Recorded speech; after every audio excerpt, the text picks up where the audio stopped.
Good morning. The second album.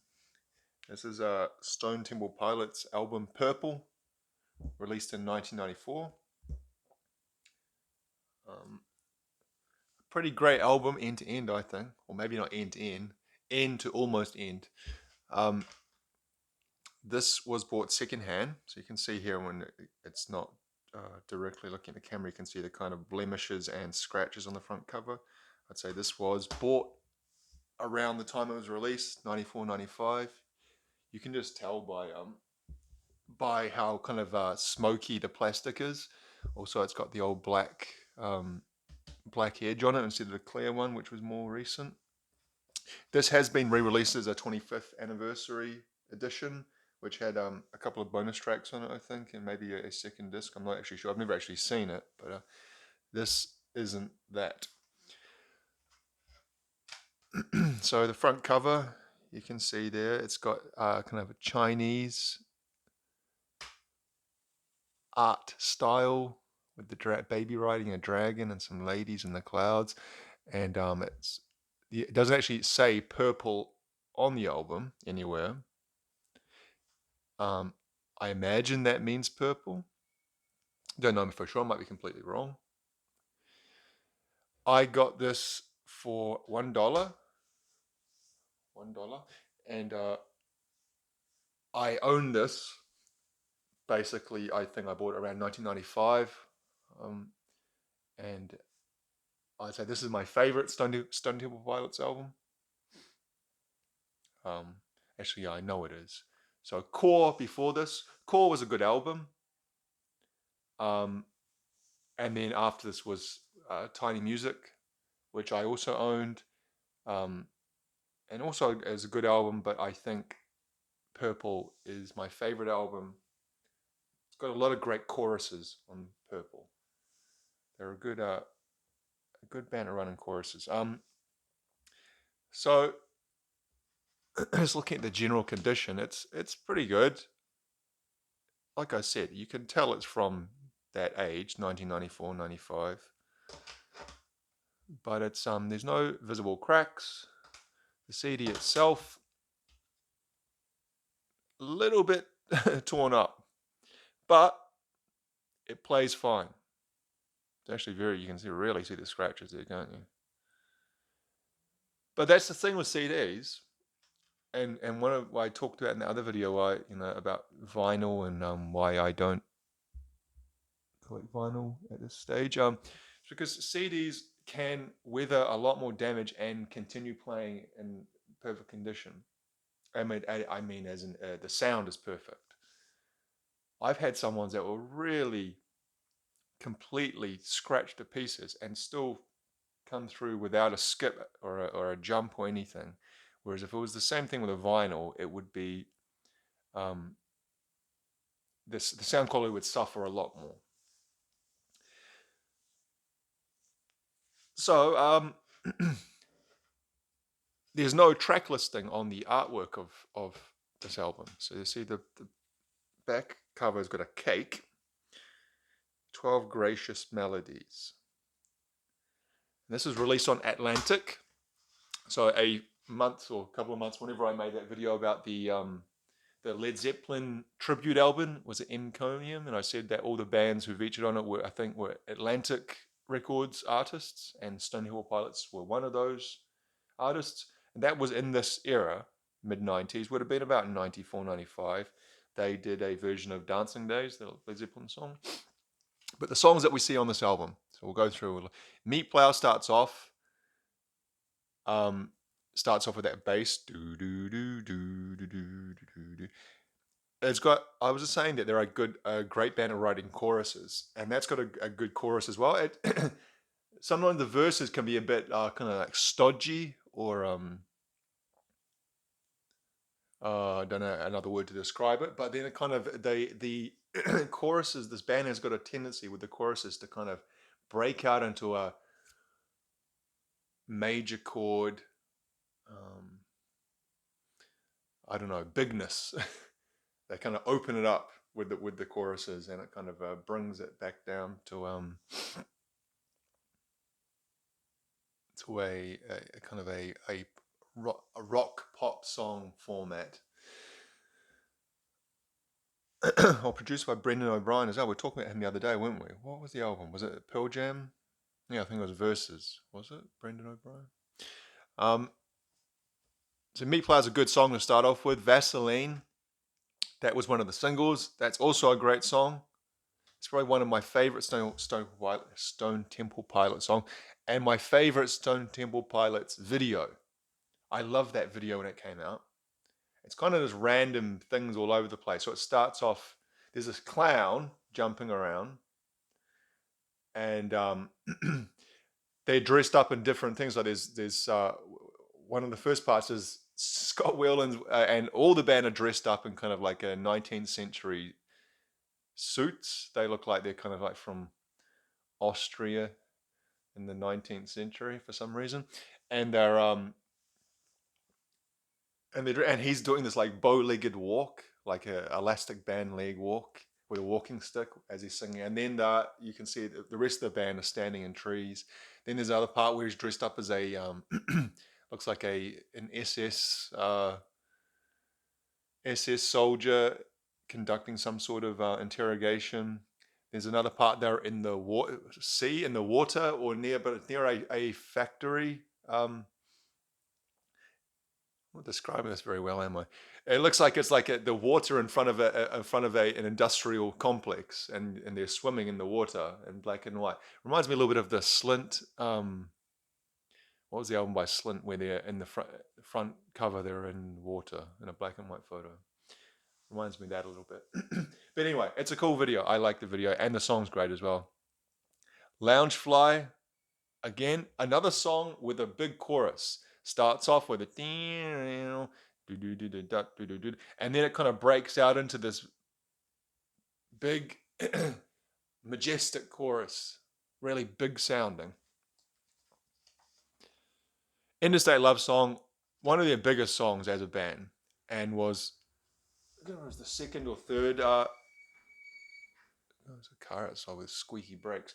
I can't remember if it was the second or third single. I'm going to be honest, I've never really liked that song. I don't dislike it, but I've never really connected to it. It kind of just sounds like it could be by any band.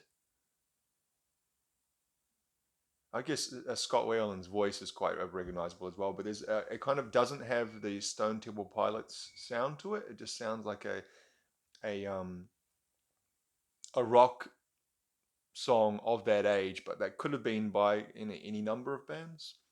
But obviously, it went on to do pretty well. Still Remains, great song. Again, big chorus.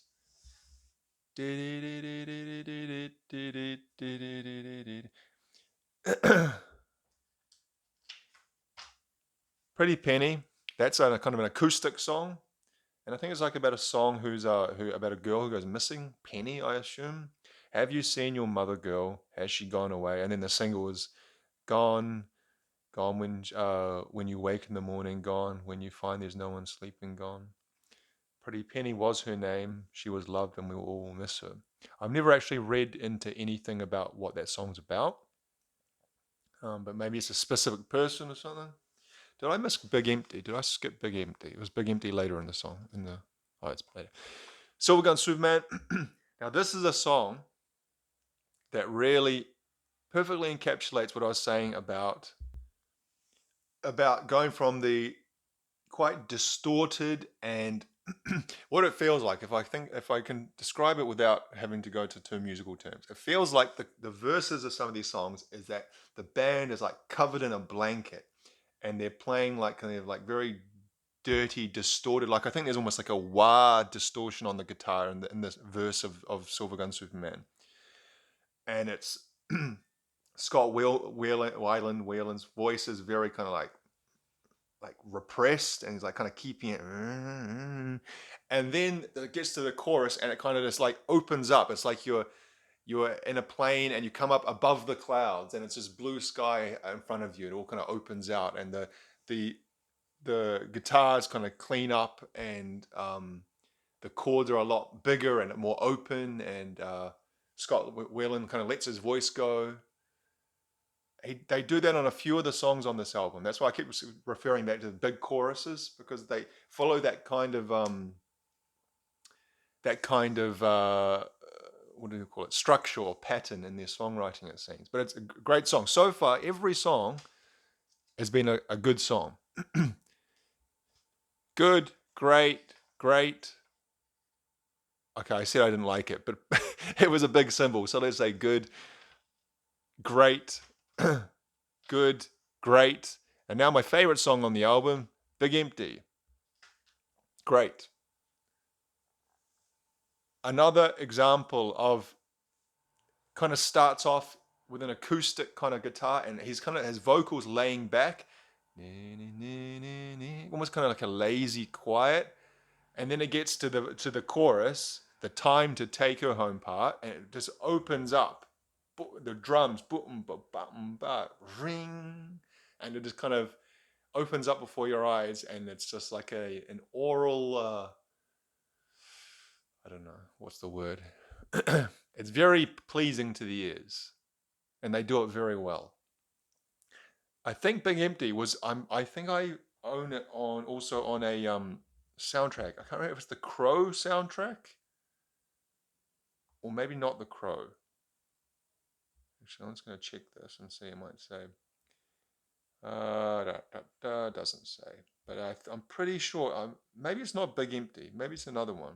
But it's a Oh, it is the Crow. Sorry, I was right in front of my face. Yes, the Crow. It's on the Crow soundtrack. That Crow soundtrack is really good, by the way. If you get a chance to get that. Nine Inch Nails, Dead Souls, Cure, Burn, Big Empty. It's got a Rage Against the Machine song as well, I think. But yeah, great soundtrack. Anyway, then we get to the slowdown, and actually, sorry, Unglued, we're still good. That's still a great song. I like Unglued a lot. But then we get to our Army Ants and Kitchenware and Candy Bars. Those two songs, especially Army Ants, I don't really rate that song. It's not a bad song or anything at all. It's after however many great songs in a row, you get to that one, it kind of takes it down. But second to last song, and then Kitchenware and Candy Bars, which it's not a bad song. I guess it's a good song to end the album on, because don't really usually end the album on an absolute upbeat banger, do you? There's also a secret song, which was an exciting thing in the 1990s. I don't know if bands really do that anymore. I'm sure they do, but it was quite common for there to be secret songs where at the end of the album, if you let the album play, a few minutes of silence would ensue, and then you would break into a secret song. And this one, I don't actually think it's the band. It's like a lounge singer singing a song. It starts off going, the second album, 12 something melodies. And I like that song as well, even though I don't think it's, unless it's the band putting it on or Scott Weiland putting the voice on. It doesn't sound like Scott Weiland. But yeah, and that's how it ends. And then we have the liner notes. So I didn't say the band, so but just if we can find a picture of each member, and then there's Scott Weiland, the singer, vocalist, and went on to be in Velvet Revolver. Also did some solo albums, and unfortunately and sadly passed away. I think about 2015, late 2015, if my memory serves me correctly. Great vocalist, but a troubled soul. That is Robert DeLeo, the bassist, and his brother, Dean DeLeo, the guitarist. And by looking at a lot of the credits, you see he is the main music writer. So Big Empty, music by Dean DeLeo. Silver Gun Superman, music by Robert and Dean DeLeo. Pretty Penny, music by Dean DeLeo. Who did Interstate Love Song? Let's see. That was back this way, wasn't it? Excuse me. Music by Robert DeLeo. Okay, that's interesting. So both brothers are kind of and Loungefly music by Robert DeLeo. Vaseline music by STB. So they all did it together. Actually, Robert DeLeo just recently, I follow him on Instagram, and he's released or is releasing a solo album.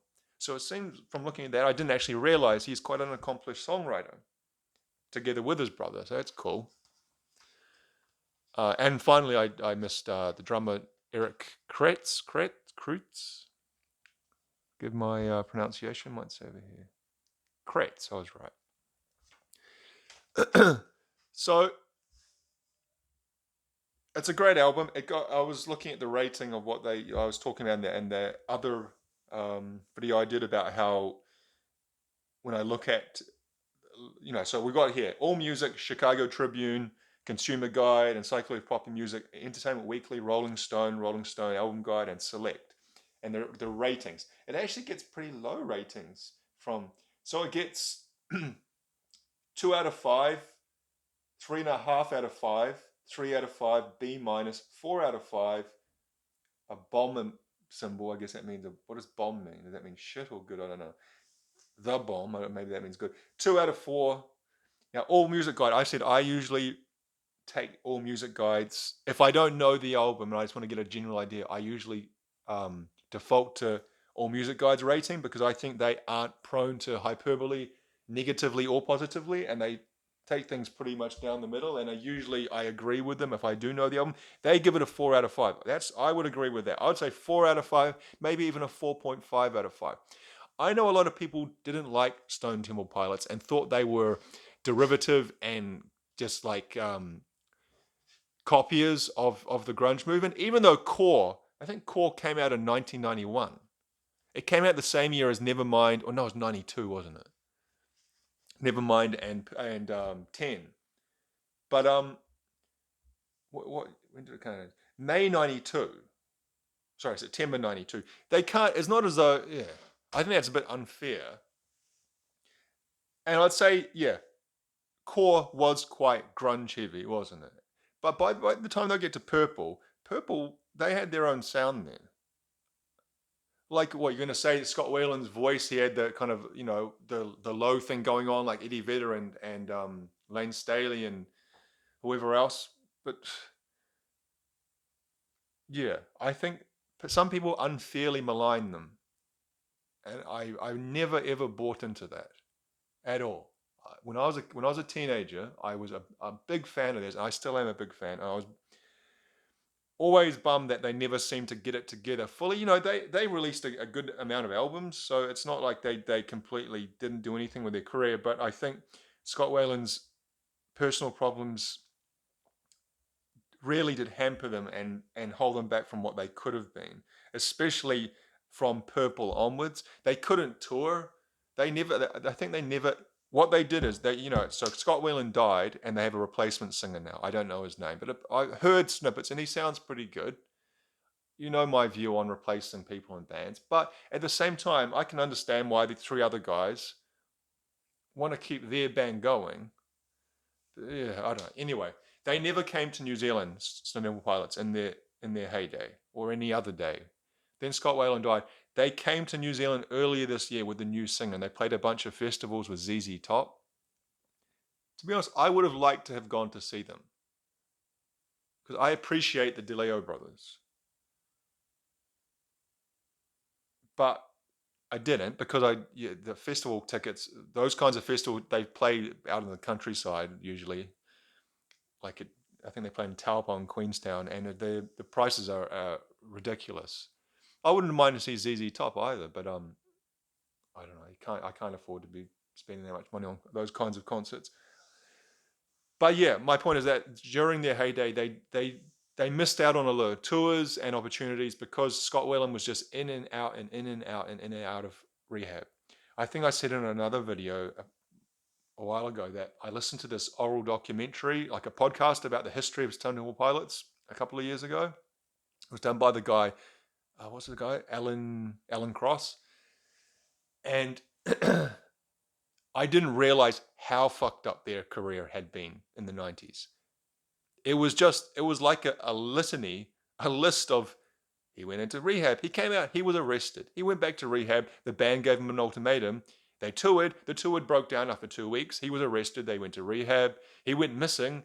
It was just like that, continuous through the whole thing. It's a wonder they managed to record Tiny Music in 96 and then number 4 in 99. After Tiny Music, I kind of wasn't following as much. But yeah. Anyway, it's a great album, Core.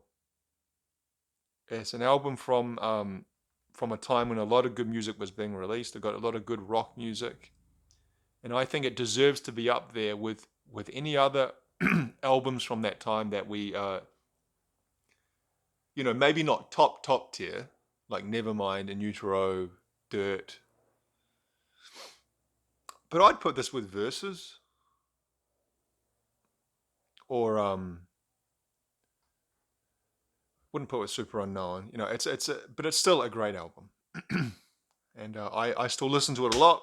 They're great songwriters, those guys, and it's a real shame that Scott's no longer with us. All right, guys, thank you for watching.